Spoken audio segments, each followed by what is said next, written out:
Peace, family. It's your boy King Overton, back again with another episode. In this episode, I'm going to discuss with you guys top 5 things to do and 5 things not to do here in Uganda upon your first time visiting. So, without further waiting, let's go ahead and get right into it. Okay, family. So, I put together a list of 5 categories of do's and don'ts here in Uganda. So, for the first category, we're going to discuss greetings. I'm going to tell you guys what to do and what not to do as far as greeting someone here in Uganda. When greeting a person here in Uganda, you want to make sure you give the person as much respect as possible. At the same time, you want to receive the same amount of respect. So, I've broken this down into 2 things. How to greet a younger person versus how to greet an older person. So when you're greeting a younger person, the greetings are just very simple. What's up? How you doing? What's up, bro? If it's a male, if it's a female, you say, hey, what's up, sis, or whatever. You know, anything that works, basically. You know, you could do a little wave, head nod, or something. Anything that basically gets your point across that you're trying to greet a person. Now, when you're greeting an older person, do say hello to them. Do greet them in a formal way by greeting them, hello, sir, hello, madam, or good evening, or good morning, sir, good morning, madam, good evening, sir, good evening, madam.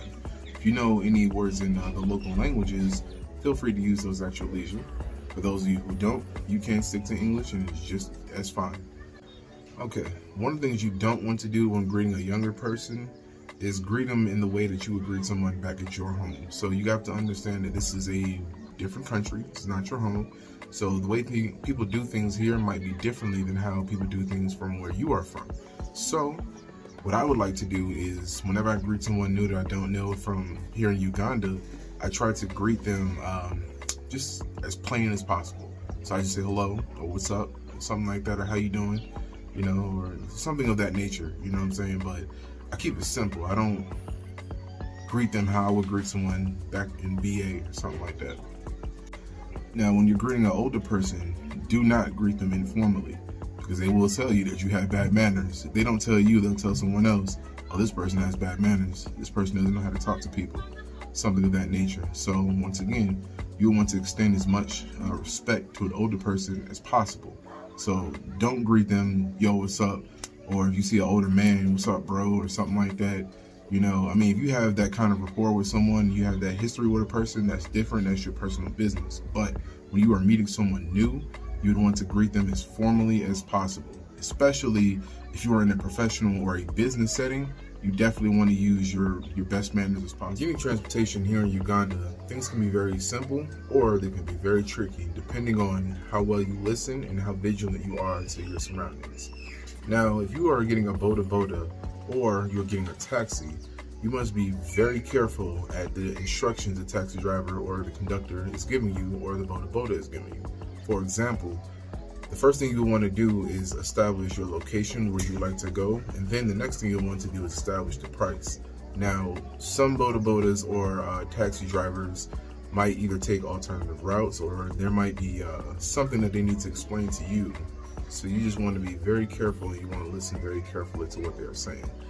When it comes to taxi drivers, sometimes they don't take the exact same route that you are used to. They may take alternate routes. So with that being said, you must talk to your conductor and establish exactly where you're going and exactly where they will be dropping you off at long before you get into that taxi. Otherwise, in the middle of your ride, the route could change or they could stop somewhere where it is not your destination. And it could be difficult for you to get another taxi to go to your destination. Okay, now let's talk about some don'ts as far as transportation goes. When it comes to getting in a taxi or a boda, do not just jump on there and go with whatever price they tell you. You want to make sure you establish that price firm. If it's not within your budget, then you go to the next one. With bodas, it's a little bit different because taxis are usually a fixed price, so you usually don't have to worry about taxis increasing prices on you, usually. Now, because of quarantine restrictions, things have changed, so the taxi prices have increased a bit. So you definitely make sure you establish that long before you get inside that taxi. Otherwise, you're going to have some trouble. Now, when it comes to a boda, it's a little bit different. Bodas have their own prices and their own fees for certain things, and they know how much money it would take them to get to one place versus another. So with that being said, do not just get on a boda and if they tell you, oh, it'll be 20,000 to go to one place, then you just say, okay, that's fine, and go. Because more than likely it's not that much money. It's probably significantly cheaper, but they will increase the price on you if you don't already know. So if you feel like the prices are being increased, you do have the right to, or you can, not say you have the right, but you can negotiate, because that's accepted here. People do negotiate here, so that is something you can do. Some taxis, when they do increase the price on you, you can negotiate with them. Some don't negotiate at all. They'll leave you right down the side of the road. So it's not really a big of a deal. You just jump in the next one, you know what I'm saying? So don't get too caught up with taxi prices, because taxis are everywhere and they're looking for money, they're looking for rides and stuff like that. So it's different from how taxis are in the Western country, like in the United States of America, where I'm from. They have yellow taxis where you basically, they're private cars, and you call one, they pull up, and then they charge you by the mile or by the meter.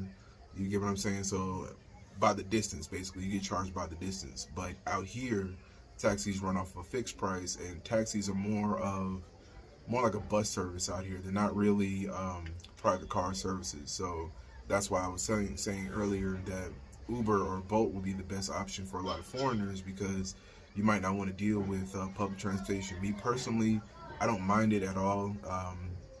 It helps me learn my way around town. I don't actually like to get in Ubers or Bolts, which is another ride-sharing app. I don't actually like to do that because I don't really get to learn too much about town, and it's usually just going straight there and then leaving. With taxis, they take so many different routes sometimes that you have no choice but to learn your way around, you know, because they'll take you in a different way than what you're usually used to get around traffic. You know, they're always taking alternate routes to get around traffic, so that's something you want to pay attention to. Okay, fam, so the next topic we are going to discuss is food. Food, all right? So getting food in Uganda is fairly simple, but it could be a task depending on the person, like how picky you are. It could also depend on your budget, and it also depends on your taste as well. If you are a newcomer and it's your first time being in an African country, or it's your first time being in Uganda, I highly recommend you try the local food and even try the street food here as well. However, there are some do's and don'ts when it comes to trying food in Uganda. So let's go ahead and get right into that. Okay, so the first do that I want to discuss is I do want people who are coming here to try different foods here in Uganda. Just, you know, try the local food, any kind of local dishes that, you know, all the local people eat, basically. There's many different types. If you're going to try street food, there's so many different types of street food. I don't know all the names of them. I just know the ones that I like a lot, that are my favorites, which is Rolex. I used to eat chicken mando sometimes with pilau, and it's kind of like beef stew or something like that. They have their own way of making beef stew out here. They don't call it beef stew, but it is beef stew. So those are like some of my favorite little dishes. As far as like other street snacks that I get, they have something called machomo here. You can get machomo, which is beef kebabs, just meat sticks, basically meat on a stick. They got grilled chicken almost everywhere on the streets. Just different parts of chicken and different cuts of meat, things like that. You can even get sausages and stuff like that out here. But like I said, I definitely recommend that people do try it, the street food and the local food. Now, if you aren't really interested in street food or local food, then there are plenty of local restaurants that you can try food from that have decent standards as well. There are some in town, and then there are other restaurants that are local. You just got to keep your eye out for them, because advertising is different here in this country. So people don't really spend a whole lot of money on advertisement here. They just set up their shop, put a little sign outside. You know, some go the extra mile, some don't. So when it comes to advertising, like I said, just keep your eyes open. You'll definitely see a restaurant somewhere. All right, now some of the don'ts as far as eating this street food or local restaurants, things of that nature, is you don't want to eat street food from everywhere. You definitely don't want to do that. I did that, and I'm not going to do that again. Okay, let's just go ahead and leave it at that. Definitely not going to do that again. So with that being said, now I'm a bit more picky. I have better standards than what I did before. Back then, I really didn't care. I just wanted to try different food, you know. I didn't mind eating mystery meat, you know what I'm saying? It is what it is, but that's neither here nor there. For everyone else who is coming here for the first time, go ahead and, like I said, try it, but don't just eat it from anywhere. You want to make sure the people that are preparing your food are upholding the standards that they're supposed to, which is the most basic one. Make sure they're washing their hands. A lot of these guys do not do that. They'll wipe their hands off on something, wipe it off on their shirt or their apron or something of that nature and keep it moving. So you want to make sure that they're washing their hands. You want to make sure that their workstation is clean, because a lot of times it's not. They work all day long. Sometimes I know with a lot of street food, like the machomo stuff, you can get that late at night. So those guys start working, as the sun starts to go down. So around this time right now is when you'll start to see a lot of these vendors setting up their shop if they haven't already. So like I said, those are the times you would want to go. But the later that you go, the worse the sanitation becomes in many areas, because you get so many customers and they just stop really paying attention to their cleanliness and their standards, things like that. So once again, I will reiterate, you definitely want to make sure that you are going to a place that has decent standards. I would say high standards, but high standards is not common out here. I'm not trying to disrespect anybody like that or anything of that nature, but Ugandans, y'all locals, y'all know exactly what I'm talking about. All right, I done been to some places and got some Rolex, and the guy hasn't cleaned they use a cup to mix their eggs, basically. So when they're scrambling eggs to make the Rolex, they use a little cup. They don't wash the fork, they don't wash the cup. They put thousands of eggs in there, and it'll be the same, dried up crusty eggs on the side of the cup, or dried up crusty eggs on the spoon or fork, whatever they're using to scramble your eggs, basically. So that's basically what I mean. You want to make sure that they're cleaning their food, or cleaning their food items, cleaning the surfaces that they cook on or they work on, they clean on, things of that nature. And you want to make sure that, like I said, they're clean themselves. Make sure that they themselves look presentable. They're not dirty, sweating, or just greasy, things like that. You know what I'm saying? Because nobody wants to eat food from a place like that. But I don't recommend that you guys just go eat it from anywhere. Okay, family, if there's anyone out there who would like to shop for their fresh food items, you like to go to a local market to do so, there are local markets located pretty much everywhere and anywhere around the country. So if you are in the Kampala region or something of that nature, and you would like to find something that's close to your home, you are not sure where to look, you can always get with a local person, or one of your neighbors, or someone around, even down in the town area. You can get with a local person, and they will basically let you know where the fresh food markets are located. And also, you will definitely want to go on market days, because market days is when you would basically be able to bargain and get the most for your money. If you go on non-market days, the prices will be increased slightly. Okay, family, next thing I want to discuss with you guys is handling high-value items in public. When handling high-value items in public, you want to make sure that you are always aware of your surroundings. You must always remain vigilant. You must always be careful. This country has a lot of petty crimes, and petty theft is definitely common around these areas, so especially in the city area. So if you do not want to become a victim of petty crime, then you must definitely make sure that you're not putting yourself in a position to be a victim.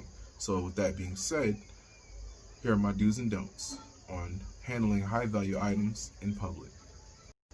Okay, so one thing you should do when handling high-value items in public, for example, let's say when you're handling money in public, you definitely do want to make sure that you are handling your money in a safe manner. You don't want to just flash money, everywhere or anywhere, just anyhow. So you do want to keep your money in an area where it's safe and secure.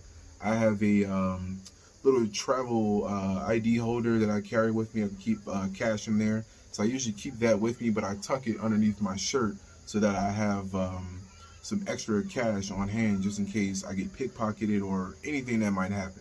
So what I'm saying is I keep my cash and I keep my electronics in separate areas. I don't always keep everything in one area, because I have been robbed out here. I was being careless, and I put myself in a position to where I became a victim of petty crime, basically. So ever since then, I learned my lesson when not to do something of that nature. And to be specific, the situation that happened, I was in a taxi, and I was sitting near an open window in the taxi, and we were in traffic. Now, I should have known better because it was dark outside, and we're in the middle of traffic, and I have a smartphone in my hand.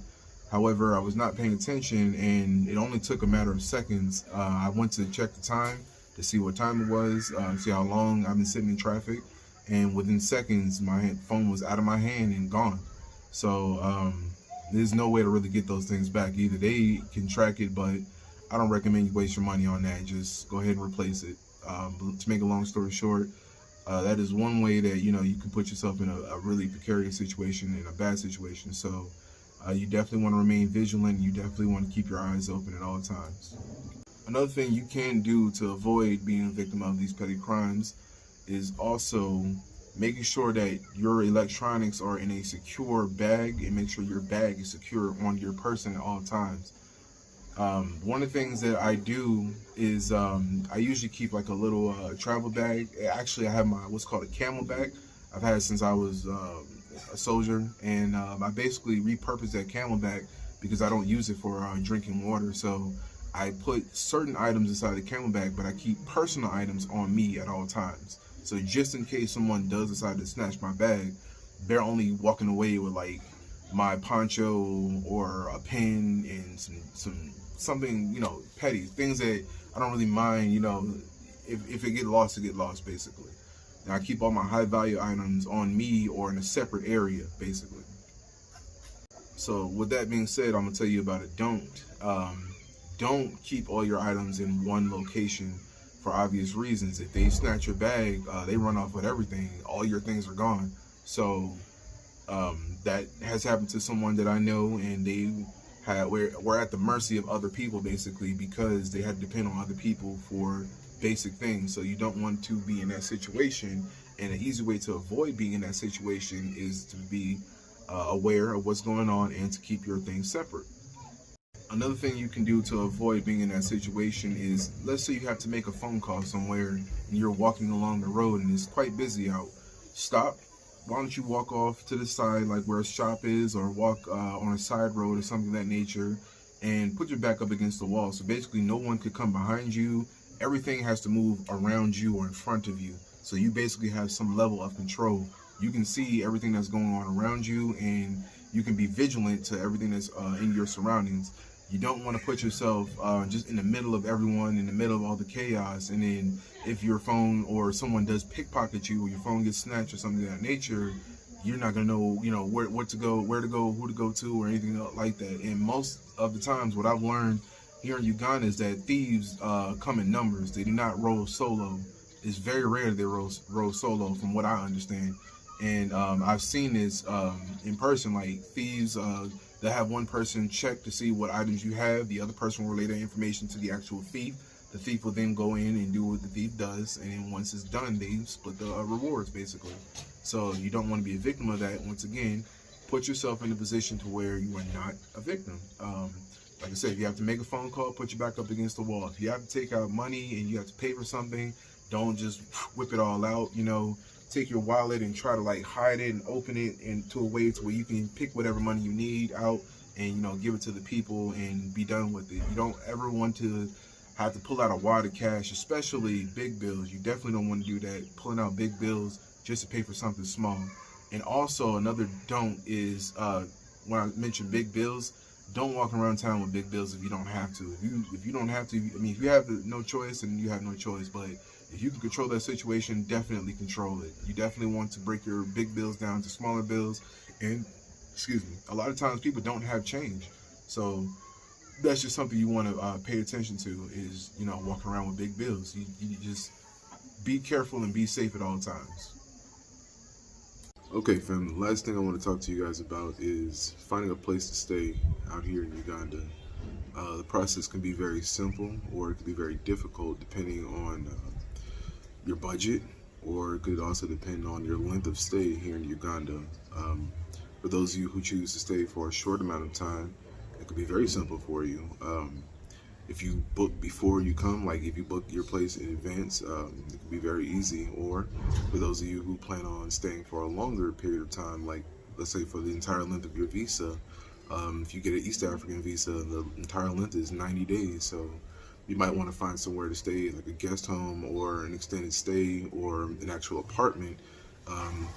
There are some apartments who are already fully furnished, already have everything you need inside. All you do is it just costs a little bit more to maintain that apartment. There are other places where it's bare inside and there's absolutely nothing inside. You have to put basically all your needs in there. So if that's you and you are looking for a place to stay and something of that nature, this will apply to you. So one of the things that makes the process simple here in Uganda is that finding a place to stay, there are places available everywhere. So finding a place to stay is just not difficult, at all for a short duration, but longer durations, like I said, can be different. So there are a lot of hotels, Airbnbs, guest houses, things of that nature that are widely available pretty much all over the country. And in the capital of the country, which is Kampala, you can find them everywhere. Some guest houses are 24/7, or not guest house, excuse me. Some hotels are 24/7, and some Airbnbs you can book 24/7 as well. However, you have to be careful with Airbnbs because they come with their own rules and regulations. And they may not also be operating for 24 hours a day, 7 days a week. So your best option would probably be a hotel or something of that nature. Okay, some of the things that you should do when coming here to Uganda to find a place to stay is you definitely should try to book a place before you get here in advance. For those of you who cannot book a place in advance, do not be discouraged because there are plenty of accommodations, available. And like I said, there are most available 24/7. So don't be discouraged if you cannot book in advance. You can do so upon arrival. Now you may have an issue with that when at the airport because I'm not sure, but they may ask you like where are you staying, who are you staying with, things of those nature. So I'm pretty sure that it is a requirement for you to have these things booked in advance. But technically speaking, I did not have these things booked in advance. I knew where I was going, but we didn't actually have any accommodations booked in advance. I stayed in the western region when I first got to this country, so I knew which region or which area I was going to be in. I just didn't know where we were going to be staying at. And part of that was my fault, my negligence, because we had a lot of things going on and we were discussing things with other people. And like I said, we were traveling in a group, so there were a few other members in the group who also were actively looking for other places to go. So we were doing it as a group effort. So it wasn't really one person's fault. It kind of was all our fault, but that's neither here nor there. So once again, to learn from my mistake, try to do that in advance. If your person cancels on you, because that is something that happened to us, we got canceled on, so we had to find somewhere else to go, like on the fly. So if that is you fall into that situation and that does happen to you, then don't be discouraged, like I said, because you can't find accommodations. Just try to let them know when you get to the airport or wherever you got to go that your accommodations are canceled on you and you have to find somewhere else to stay, basically. So I mentioned that the process could be a bit difficult for those who are doing an extended stay here in Uganda. And the reason why that process is a bit difficult is because finding an apartment in Uganda can be tricky, especially if you have to go through a broker. If you have to go through an apartment broker or land broker or something of that nature, things can be a bit tricky because these guys are slippery like snakes. And I kid you not, okay? I've had many issues with brokers. I'm not saying that all of them are that way, but a vast majority of them are, and it is quite discouraging to have to deal with brokers in that experience because, like I said, these guys are slippery, and if you're not careful, if you're not paying attention and you don't discuss certain things beforehand, you can be out of your money because you do have to pay a broker whenever you require their services. So every place that you go to at the end of your trip, once you're finished, viewing all the places that the broker has for you, you have to pay them the fee that they had demanded or the fee that you had negotiated and discussed prior to you showing or getting shown all these places. So with that being said, you need to make sure that you want to. So this is a do. You definitely want to make sure that if you are going through a broker, you discuss everything you need to discuss beforehand. You have to do that beforehand. Pricing, travel arrangements, the places that you're going to go see, all those things matter because brokers basically have a list of properties that they deal with. So to suit your needs, you have to tell them what you are looking for so that they can better accommodate you. Now, if you do not explain properly what you are looking for, you just tell them the price that you want and the amount of bedrooms and bathrooms and something of that nature, they'll show you any and everything. So you can see something with very, very poor quality, but it's in your budget.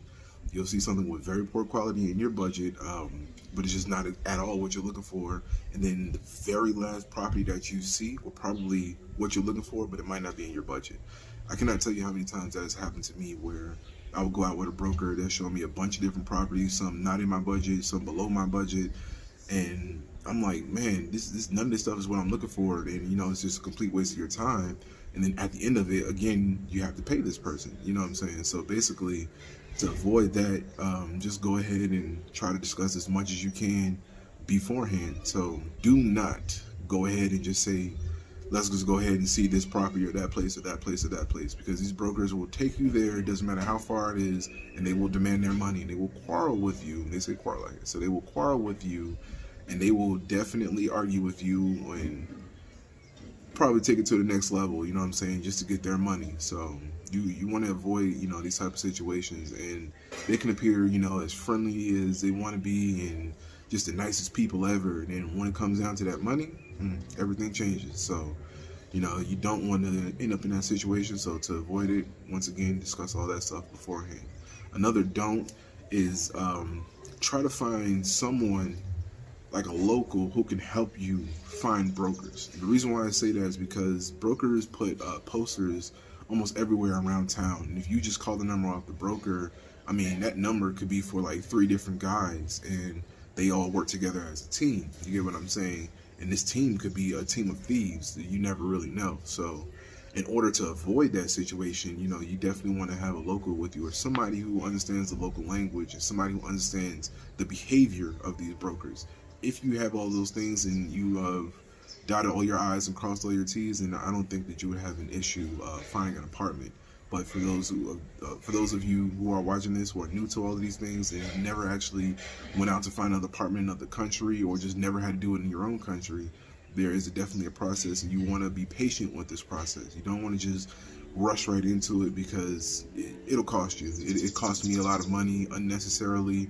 And I remember distinctively one time in particular, I talked to a broker who I've been dealing with for a while, and I told him everything I wanted. Told him the price I was looking for, the amount of bedrooms, bathrooms, the view, the scenery, everything I wanted basically. And he showed me 4 properties in one day. The first 3 properties were absolute garbage. Okay, sure, it was in my budget. Sure, the apartment had the things that I was asking for inside, but the surroundings, the apartment quality itself, the room sizes, things like that were just outrageous. So I was like, you know what, that's not at all what I was looking for. So the last property I was shown was very, very nice, but it was not in my budget. So, I got really upset about that, and I got discouraged. So that's one of the things that I'm mentioning to you all now. To avoid that situation, you definitely want to try to paint the best picture you can for these guys, because if you don't, they're going off of what they know and what they feel might be best for you. So if you don't want somebody to do that to you, once again, paint a better picture for them. Okay, fam, the last thing I wanted to mention as a side note is that you can also find some properties on Facebook groups, or just Facebook postings, things of that nature. Just search on Facebook, different groups and things like that. And they do post about apartments all the time, properties for sale, properties for rent, land, plots, things of that nature. So you can definitely go on Facebook to look for those things. Also, if you require internet services in your area, like myself, make sure you get with local internet providers and find out if they have coverage in these areas. When I moved to this area, I had to contact Airtel, which is a major provider here in Uganda. And Airtel came, they brought a technician out here. The technician went around and made sure that I had coverage basically in my apartment area. So you definitely want to do that if you require those services, and just let them know of where you're going, and either they can tell you over the phone, or they might have to send a technician out to check it out, in person. So just keep that in mind. Alright, family, I appreciate everyone for taking their time out to watch this video. If you guys have any questions, you guys can leave a comment. You can shoot me a message on Instagram, or if you are a follower, or you can email me at kingobatunda@gmail.com. I'll leave that in the description for anyone who does want to email me. There's going to be a part 2 to this video, so if I haven't covered everything, you guys can feel free to leave me a comment in the comment section. Let me know what things you want me to cover in the future. I'm definitely going to do a top 5 do's and don'ts again in Uganda, but I'm going to cover different categories. I could have did a top 10, but I wanted to keep it short so that everyone can basically watch this video and just get quick tips and things like that. So like I said, I hope I covered a few things that are decent and important for everyone, and I will definitely do a part 2 to this video again, maybe even a part 3 if it applies. So you guys look out for that in the future, and thanks for watching. Peace, man.